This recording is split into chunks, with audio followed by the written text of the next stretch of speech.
Good morning, everyone. I'm so glad you could all be here with us today. So I'm going to shut our camera off and share my screen.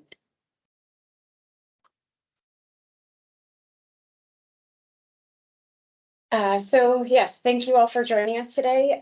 Kendall and I are both relatively new to the program and came on at a pivotal time of change. We were fortunate to overlap with Lori Summers prior to her retirement, and we have been working diligently to come up to speed on the program's processes while we adjust to changes in the federal mitigation thresholds, the state mitigation hierarchy, and implementation of the grant program while we shift towards a restoration focus.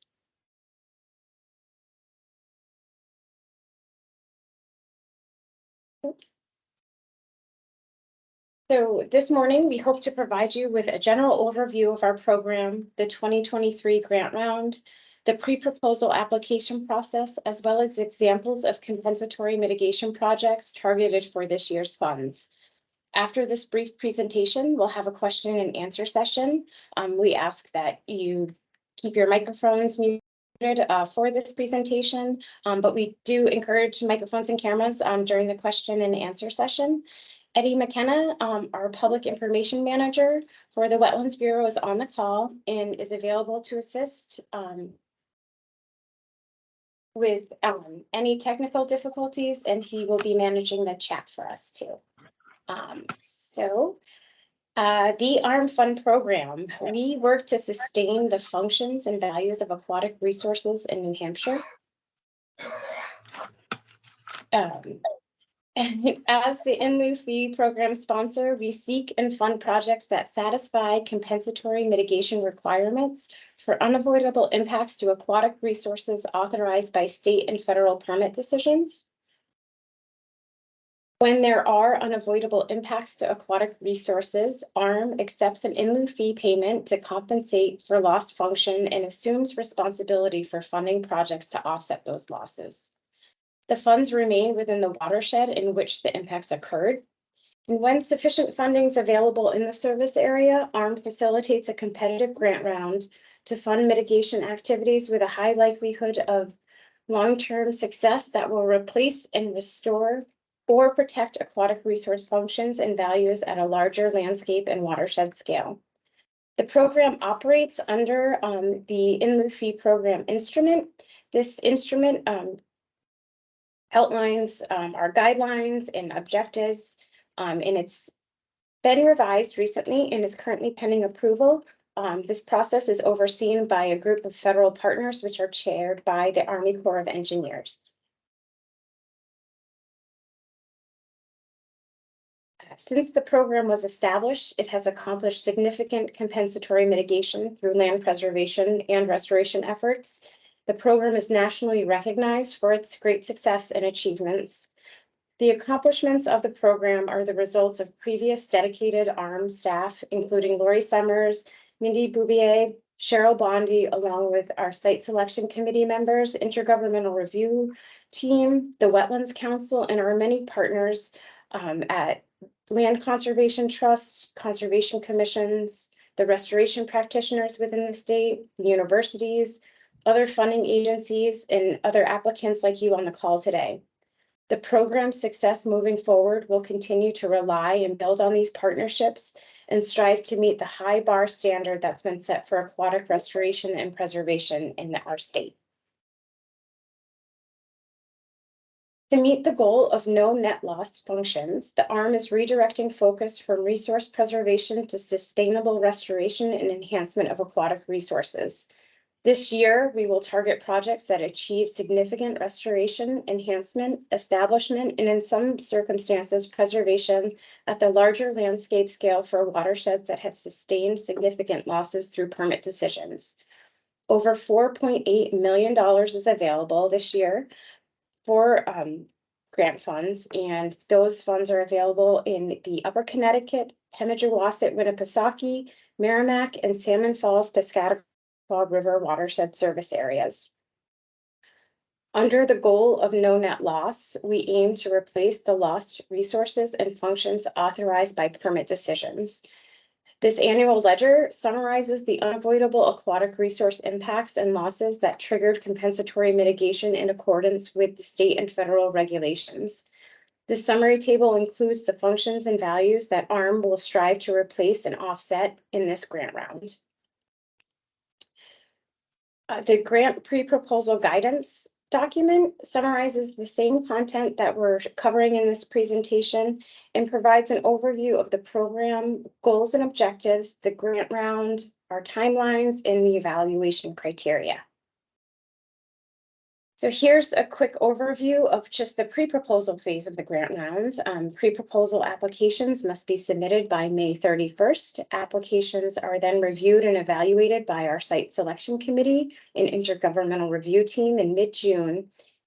And Kendall and I will follow up with applicants and provide recommendations on which projects should proceed with submitting a full application at the end of June. The grant proposal form outlines the information that applicants must provide with their pre-proposal application. This includes the project information, location, applicant partners, and applicant, obviously, the requested ARM funding amount, as well as sources and amounts of match funds. We request that you indicate if those funds are secured, pending, or anticipated, and then provide the total project cost along with the supporting information and documentation outlined on the pre-proposal checklist. So the supporting documentation for pre-proposals should identify the project area, the location within the landscape, and the surrounding ecological resources that demonstrate the project's significance and potential. Links to all of these mapping platforms are available at the end of this presentation. Your project narrative should paint a clear picture of the project. Where is it located? Background and history of the site, the project objectives, the resources on site, a description of the scope of work, and anticipated outcome, including quantities of resources to be restored and functional improvements. All ARM projects must all ARM restoration projects must be monitored for at least 5 years post-construction to ensure performance standards are successfully achieved. Restoration projects are encouraged to incorporate long-term management mechanisms to ensure that the restored resources and functions are protected in perpetuity. So that would mean some sort of conservation easement or restricted covenant on the restored areas along with their buffers would be ideal. And photos really are worth 1,000 words. So we encourage you to submit those with your pre-proposal applications to illustrate the current conditions as well as opportunities on site. So when it comes to planning your budget, we caution applicants to be very conservative with your budget. Make sure you're including costs for planning and design, permitting and engineering, assessments, surveys, delineations, construction and material costs, project management, legal fees and long-term protection mechanisms, and very importantly, adaptive measures along with contingencies, because sometimes things come up along with your monitoring costs. The funded project components should be part of a complete project that would be a cradle to grave with a set schedule for deliverables. And we can fund projects that are a phased approach. So with that, I will hand it over to Kendall to talk about what kind of projects we're targeting this year. Thanks, Emily. So as we've been discussing on the previous slides, the overarching goal of this year's grant round is the offset of lost functions and values of aquatic resources to which we've permitted impacts. While preservation alone can be a mechanism for preserving or for preventing future impacts to those important resources, it doesn't directly replace the lost functions or the resources themselves, and therefore alone doesn't achieve that goal of no net loss. So what types of projects do meet this goal here in New Hampshire? The next set of slides will cover some examples of projects that restore, enhance, or preserve along with restoration efforts and fall into the categories of aquatic barrier removal, hydrologic restoration and floodplain reconnection, degraded wetland and buffer enhancement, preservation with restoration components, bank stabilization, tidal marsh restoration and coastal habitat restoration, prior converted wetland restoration and wetland fill removal, and restoration and enhancement of protected lands. In 2014, ARM funded the removal of the Exeter Great Dam, which was a successful example of an aquatic barrier removal project. The Great Dam served as a barrier to fish passage and was identified as structurally deficient by the DES Dam Bureau. The project involved the removal of the existing dam structure and the restoration and enhancement of approximately 200 linear feet of stream channel upstream of the former dam location. The project returned 21 river miles to a free-flowing condition, including 8 miles of the main stem of the Exeter River. Restored functions and values that resulted from this project included wildlife and fisheries habitat, flood flow alteration, resiliency, water quality, natural sediment transport, and ecological integrity. The Lubberland Creek Culvert Project was funded in 2018 and targeted a failed culvert that was hydraulically deficient and posing a barrier to aquatic organism passage. The culvert's located at an ecologically important tidal and freshwater interface and had a history of flooding at the site. Through a partnership between the town, the Nature Conservancy, and the DES Coastal Program, the project was identified as a high priority and ideal for ARM funding. Functions and values targeted include wildlife and fisheries habitat, flood storage and resiliency, ecological integrity, water quality, and hydrologic connectivity.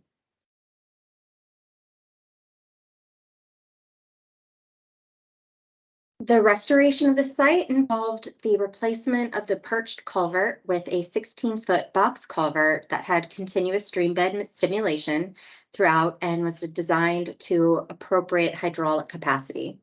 The project restored marsh migration and tidal exchange and reconnected 2 miles of upstream wetlands for diadromous fish passage. The Lithia Springs project was just approved for funding in 2022 and is an example of preservation with a restoration component. This project will result in the protection of diverse wetlands, vernal pools, stream, and upland buffers, all located in an area with a high threat of development, accomplished through a conservation easement.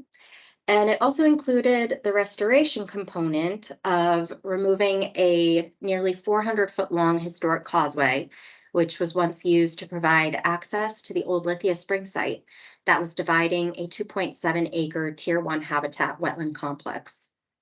Restored functions and values for this project will include groundwater recharge, wildlife habitat, ecological integrity, flood flow alteration, sediment, toxicant, and pathogen retention, wildlife habitat, and ecological integrity.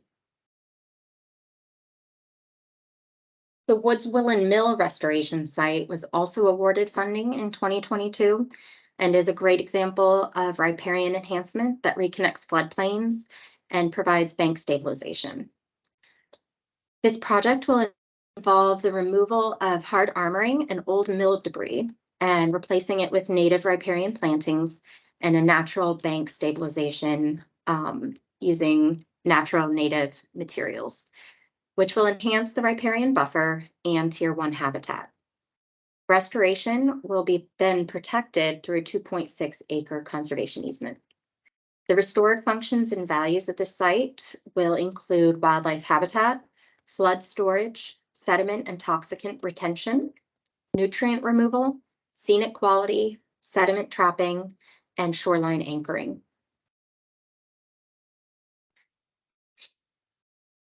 ARM has also funded several living shoreline projects in the Salmon Falls Piscataqua service area to offset coastal impacts. Wagon Hill Farm is one such example that was funded in 2018 to address a site that was experiencing significant shoreline erosion and loss of important salt marsh. Historic imagery was used in this case to quantify the area of loss and inform the extent of salt marsh reconstruction and tidal buffer restoration necessary.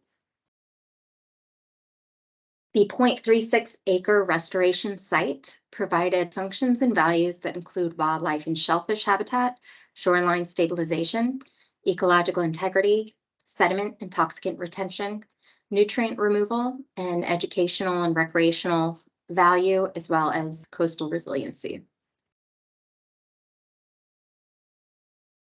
And finally, we wanted to share with you the Otter Creek example, which is a Vermont In-Lieu Fee project. So not here in New Hampshire. This is a Vermont project that was provided by the Army Corps of Engineers as a prime example of an approved project that has a restoration component along with a large preservation component. This site had many qualities and past uses that made it an ideal wetland mitigation project. And this includes the presence of degraded wet meadow mosaics that have been cleared of vegetation, leveled, and ditched for agriculture, restoring the hydrological connectivity and habitat diversity on the site will restore a variety of wetland types and functions to the property. The site also contains high-quality uplands, as well as a large contiguous wetland complex adjacent to the creek. These habitats will be preserved as part of the mitigation project. Functions and values targeted here include wildlife habitat, flood storage, hydrologic connectivity, sediment intoxicant retention, nutrient removal, ecological integrity, and educational value. And if you'd like to learn more about this particular example, we have more information linked below.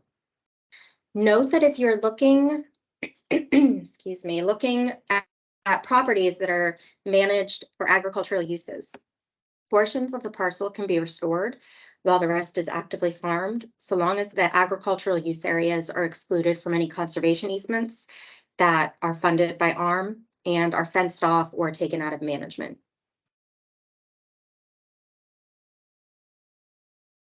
We'll conclude with a reminder of the ARM grant pre-proposal, full proposal, and evaluation timelines. Again, pre-proposals are due May 31st and will be reviewed by us and the site selection committee in June. We'll then be reaching back out to you by the end of June to discuss proceeding with full proposals, which would then be due at the end of August. As you explore project opportunities and prepare your pre-application materials, you may find these resources linked here to be valuable.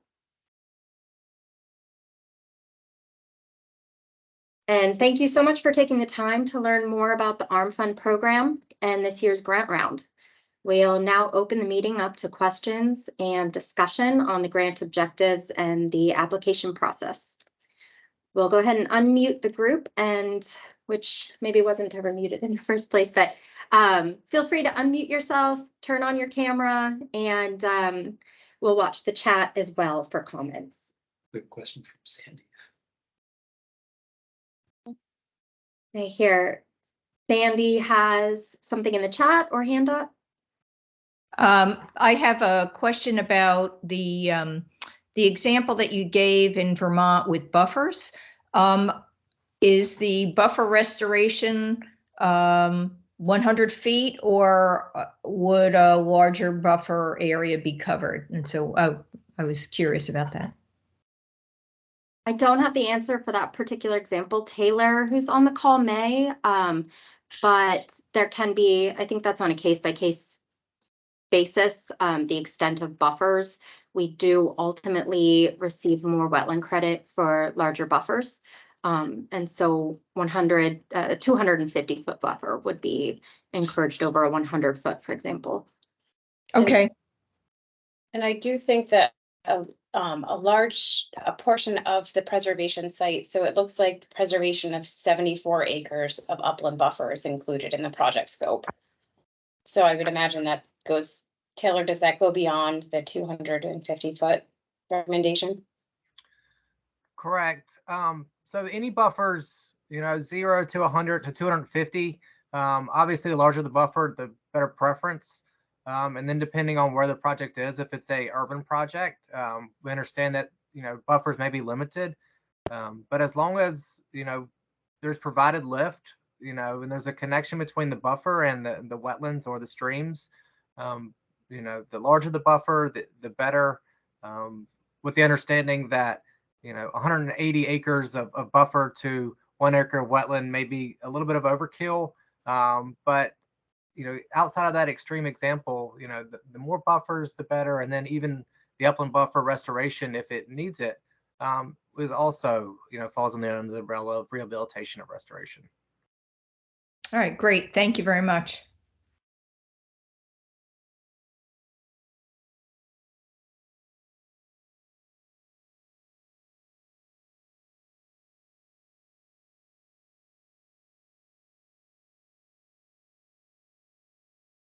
I'm going to jump in here. I can't, if you're Sorry, calling I on was me, I can't muted. hear Yeah, you. go ahead. Yeah.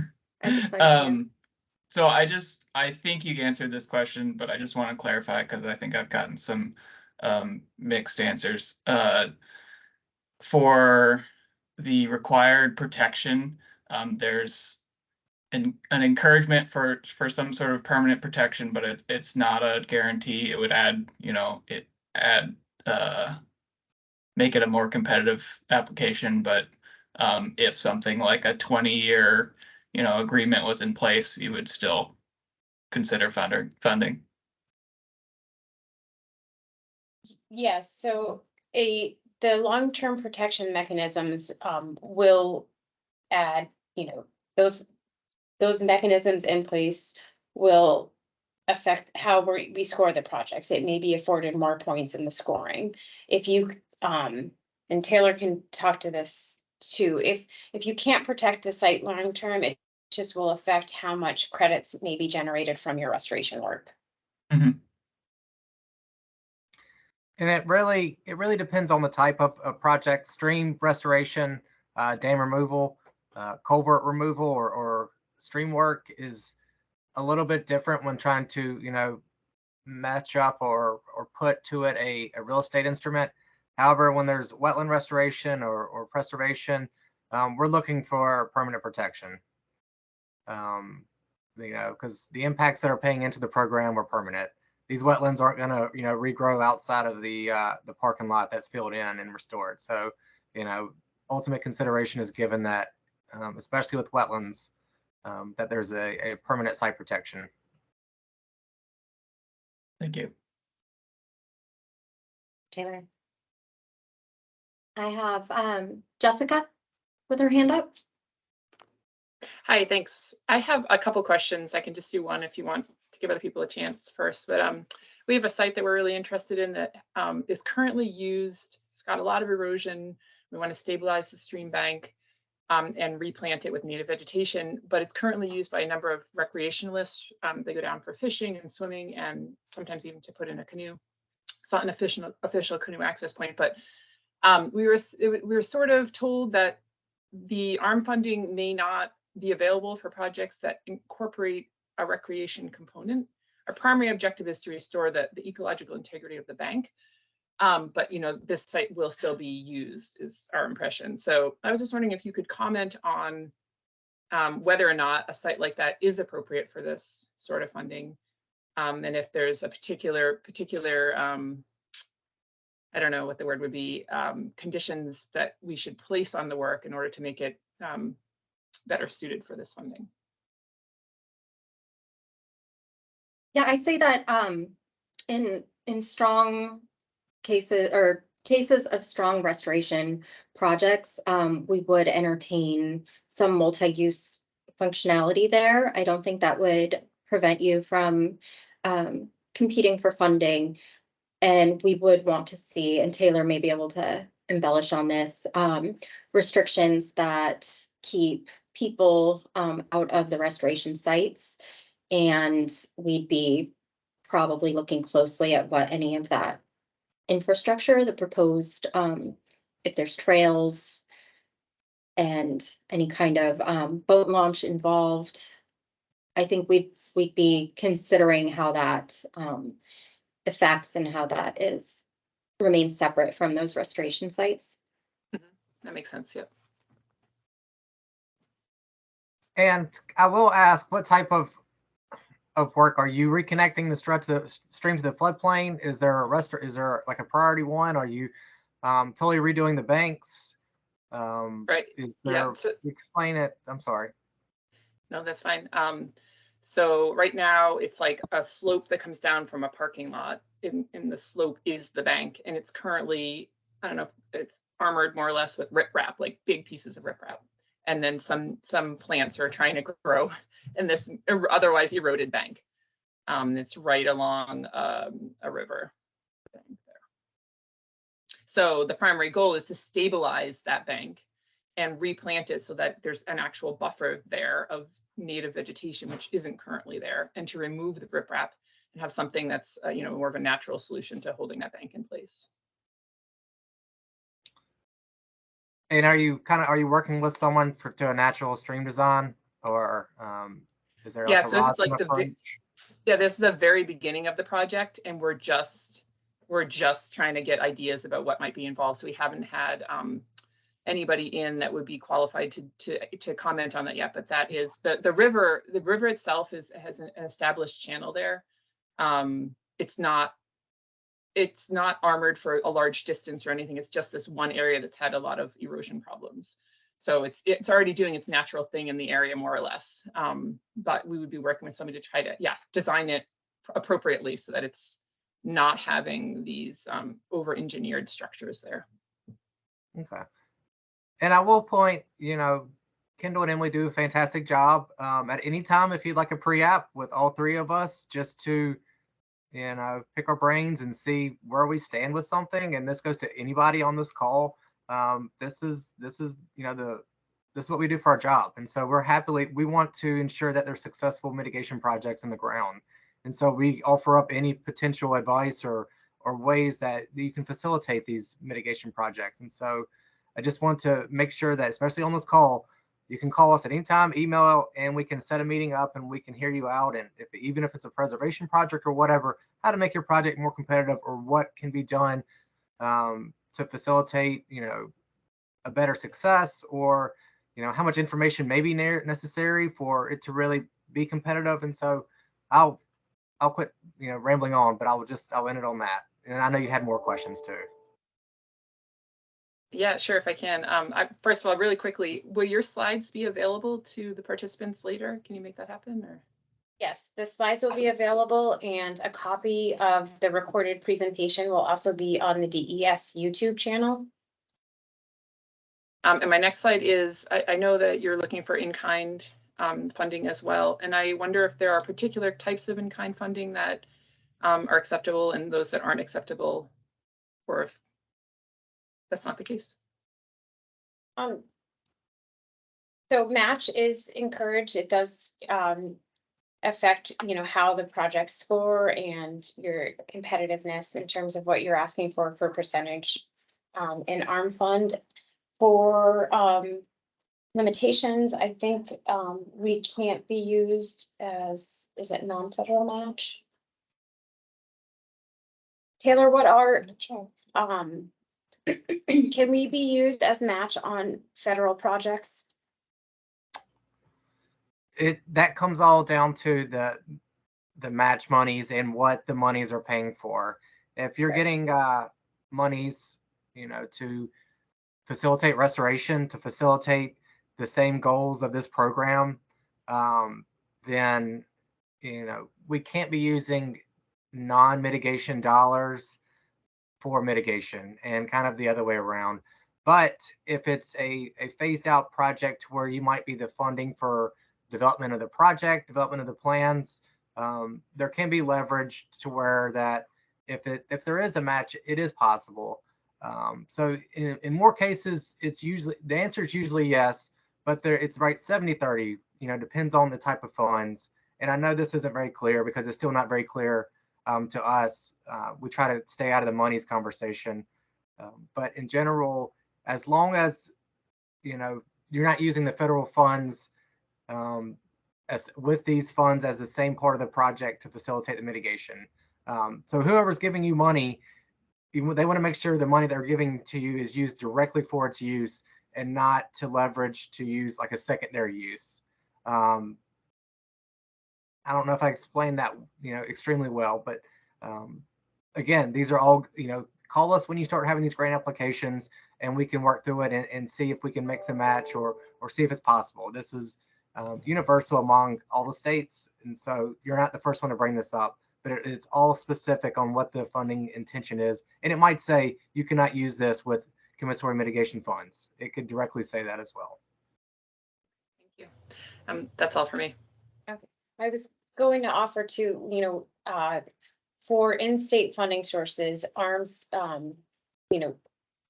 consistently used for match for LCHIP grants, drinking water, groundwater trust fund, Moose Plate grants, provided that our funds are contributing towards aquatic resource restoration.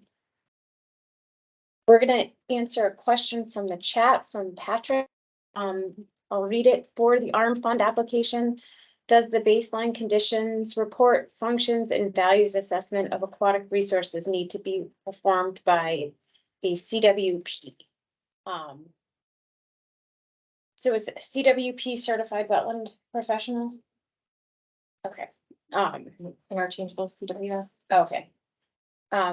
So for the pre-proposal, this is a good question. For the pre-proposal, we do not require delineations or assessments at that time. You can use the NWI or NWI plus maps. If you have the delineations and assessments, that's great. With your final application, we do require that those assessments be conducted by professionals in accordance with our rules. And I'll add to that, if there's any wetland permitting involved with the project, that those assessments, the functions, values, and the wetland delineations would need to be stamped by a CWS.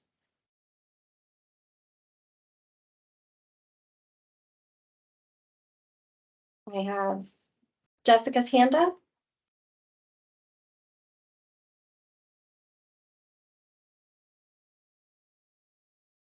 Maybe that was left over.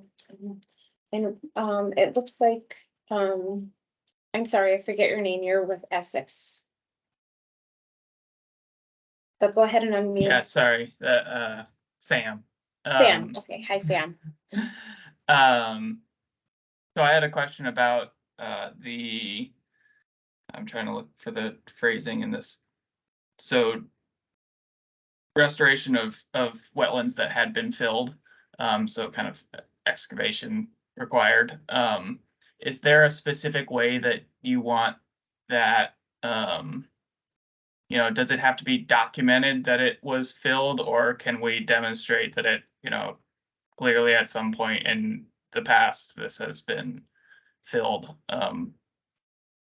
Our example would be for ag. Yeah, I think we'd want to see some evidence either through historic aerial imagery or modeling that is how you came to that conclusion that the site had been previously filled. Without that, we'd be assessing it as creation almost, which we wouldn't. Either option would be considered, but we, as we're evaluating the proposals, are going to be screening these for long-term success as well. And so having that historic background, as much information as you can provide on how you identified the site is helpful. And it also provides that reassurance of success of the project. And so just for clarification, if it kind of did fall into the category of wetland creation, that is potentially fundable but discouraged, right? That's correct. There's just, my understanding is in New Hampshire and New England in general, there's not, there haven't been a lot of successful cases of pure wetland creation. There would be a lot of factors that would go into identifying a site that could be compatible with that approach, suitable for that. And I'll add, if you're thinking, if it is like a historic agricultural area, and maybe take a look at the Otter Creek site perspectives, because I believe that they relied on soil maps and historic soil maps to help them identify which areas could be converted back to wetland areas. But Taylor is the expert on that site. Yeah, so I was just gonna say, so it's not necessarily, you know, of course, if they're filled in, but if the wetlands have been altered from a previous past use, and so usually if you're thinking of ag, they were drained out, ditches were dug and they were drained out. So how you would be, you know, how you would presenting this is that you have historical wetlands based on, if you look at, these are hydric soils. If you go to the map, there is, you know, hydric vegetation on site. It looks like the main, and so you're explaining us the calls for why they're not wetlands and what you'll be doing to restore them wetlands. And so it's not, it shouldn't be a significant burden if it was historically wetlands. You know, there should still be some relic indicators in the soils to show it, or, you know, a not really quick and easy fix, but you're able to identify how to restore it. Maybe it's just plugging the ditch to allow the restore, you know, hydrology. If it's, I don't know if it falls under the umbrella of flat out creation, that the reason why it's not that high is that, you know, obviously it's difficult just to create wetland that was never existed there, but we would entertain it as long as you could justify that you have the ability to make it happen. Okay. Yeah, thank you.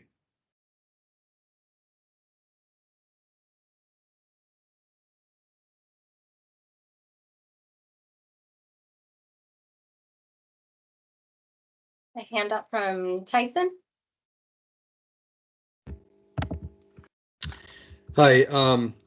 Last year it was my understanding that the ranking of projects was really more focused on larger scale, like dam removals, where in the past, even crossing replacements like culvert replacements for fish passage infrastructure really ranked high on the list. Do you foresee that being the case again this year? It seems that what you described may be a little different than the perspective of what came out of funded projects of the end of the year last year. I'm just trying to really get a beat on where the desires is going to be put on some proposals this coming year.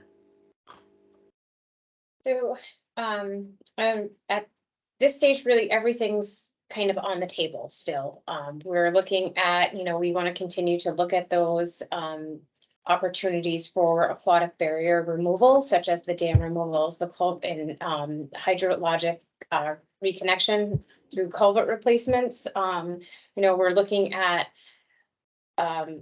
opportunities for restoration elsewhere as well. Those bank stabilizations, those restoration of disturbed areas to reestablish more wetlands. We're really, you know, we encourage you to take a look at that ledger summary that's within the guidance document, because that will tell you what functions we are trying to offset, and you can kind of gauge your project on those as well. You know, there's each restoration project type targets different functions. So that's kind of why we highlighted those in those example projects. So, you know, we've talked about this a lot. We don't really know what's in store for this year in terms of what kind of projects will come our way. We are looking for significant quality restoration over the quantity of projects we approve. Right now, our ARM team is just Kendall and I, and we are new. So managing, you know, dozens of projects on top of the, you know, current project load, it's hard to juggle. So, but, you know, if you have questions about a potential project you're considering, you know, like Taylor suggested, we are available to, you know, talk it through, and, you know, happy to meet with you. Great. That's a big help. Appreciate it.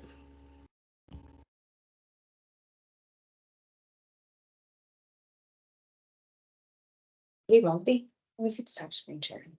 Sorry.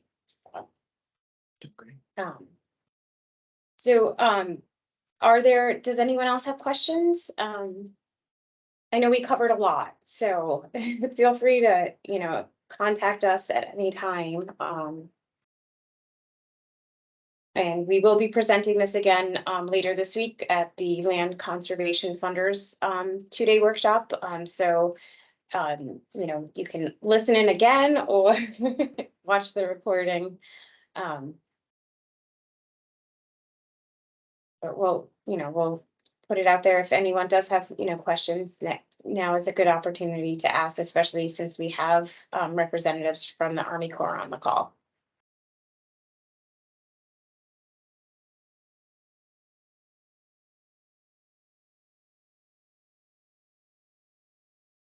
Okay, well, If there are no additional questions, now and you think of something later, don't hesitate to reach out to either of us. This presentation includes our contact information. We're also on the DES ARM site.